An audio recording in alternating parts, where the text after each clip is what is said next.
Number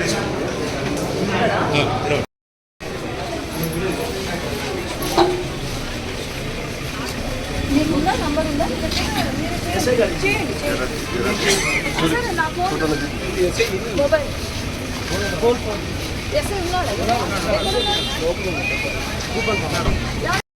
రాలే కానీ కార్యకర్తలను కాపాడుకోవడానికి నేను ఉన్నాను అంతే తప్పదు అందుకే అంతే అంతే మీరైతే స్టేషన్కి అయితే thank you sir thank you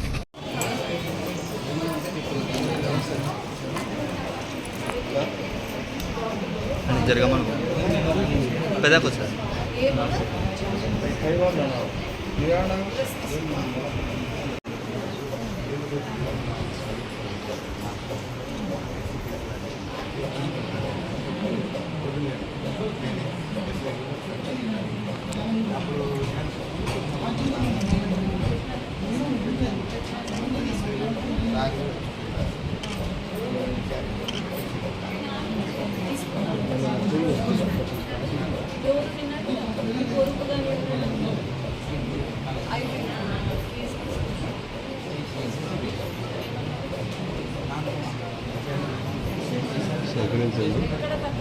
సహకరించాము.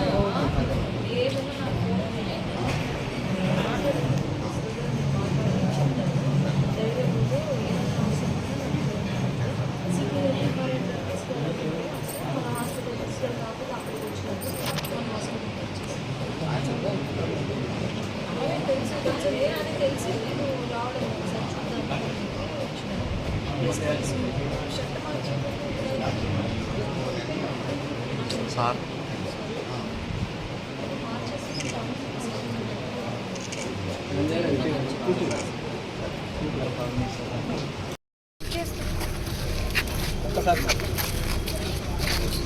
Hello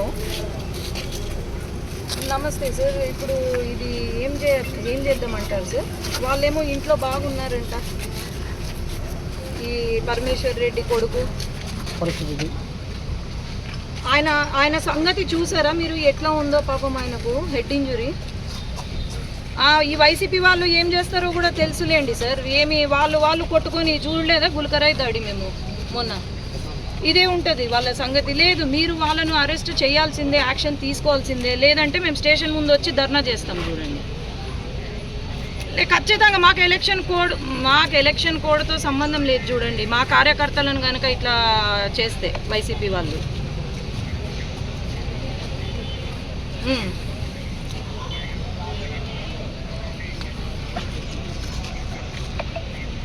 ఏది ఏదైనా అక్కడ వైసీపీ కొడుకే కదా, పరమేశ్వర్ రెడ్డి కొడుకే కదా.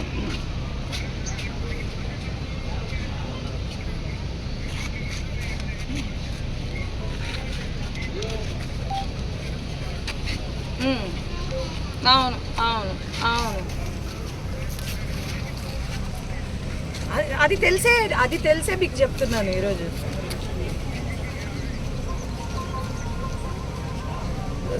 ఏదైనా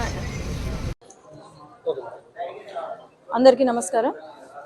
ఈరోజు పాణ్యం నియోజకవర్గము గడివేంల మండలము దుర్వేసి గ్రామంలో నిన్న మా సీనియర్ కార్యకర్త, తెలుగుదేశం పార్టీ సీనియర్ కార్యకర్త పైన వైసీపీ పేరు పరమేశ్వర్ రెడ్డి కొడుకు దాడి చేయడం ఎంత కిరాతకంగా కొట్టాడంటే మా టీడీపీ లీడర్ని అంత కిరాతకంగా హెడ్ ఇంజురీ అయ్యి ఆయన చావు బతుకుల్లో ఉన్నాడు. ఈరోజు ఆయన చేసిన పాపం ఏంటి అంటే తెలుగుదేశం పార్టీకి ప్రచారం చేయడం ఒక పెద్ద పాపం.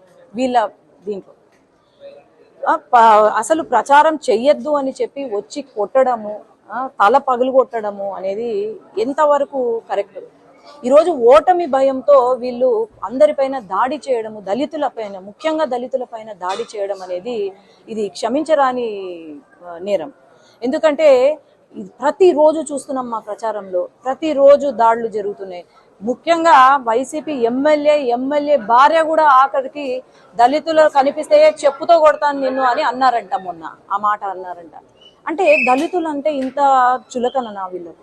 దళితులంటే మా ఆత్మ బంధువులు, నా అక్క చెల్లెళ్ళు, నా అన్న తమ్ముళ్ళు అన్న ముఖ్యమంత్రి గారు మరి ఈ రోజు మీ వైసీపీ నాయకులు దాడి చేస్తుంటే దళితుల పైన ఎందుకు ఊరుకున్నారు?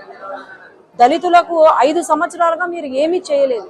కనీసం వాళ్ళను కాపాడుకునే ఇదైనా మీకు ఉండాలి ఈసారి. కాబట్టి తప్పకుండా మేము తెలుగుదేశం పార్టీ తరపు నుండి మేము ఈ విషయం ఖండిస్తున్నాము. ఆయన వెంటే ఉంటాము, ఎంత దూరమైనా మేము వెళ్తామని మేము ఈ రోజు అయితే చెప్పగలుగుతున్నాం.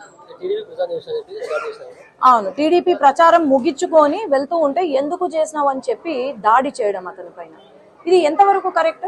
మనం చూసాము 5 సంవత్సరాల క్రితము ఒక అనంత్ బాబు ఎమ్మెల్సీ వాళ్ళ డ్రైవర్ ని హత్య చేసి డోర్ డెలివరీ చేస్తే ఎవ్వరూ మాట్లాడలేదు. ఒక డాక్టర్ నాకు మాస్కులు ఇవ్వండి అయ్యా కోవిడ్ సమయంలో, ఒక దళిత డాక్టర్ ఇవ్వండి అంటే పాపం ఆయనను ఎంత నరకం చూపించారు వీళ్ళు. లాస్ట్ కి ఆత్మహత్య చేసుకున్నారు. అట్లాగే కోవిడ్ సమయంలో మీకు అందరికీ గుర్తు ఉంటుంది, ఒక దళిత యువకుడు మాస్క్ లేదని చెప్పి అతన్ని కొట్టి చంపేశారు పోలీసులు. మరి ఇవన్నీ మర్చిపోతున్నారా? ఇక్కడ ఆ రాష్ట్రంలో ఉన్న దళితులందరూ మర్చిపోతున్నారా? మళ్ళీ ఇటువంటివి ఆపాలంటే కేవలం చంద్రబాబు నాయుడు గారు తెలుగుదేశం పార్టీతోనే సాధ్యము. ఖచ్చితంగా దళితుల వెంట మేము ఉంటాము, అండగా ఉంటాము. ఏ సమస్య వచ్చినా మేము ఖచ్చితంగా వాళ్ళ వెంట ఉంటామని నేను ఈ రోజు తెలియజేసుకుంటున్నాను.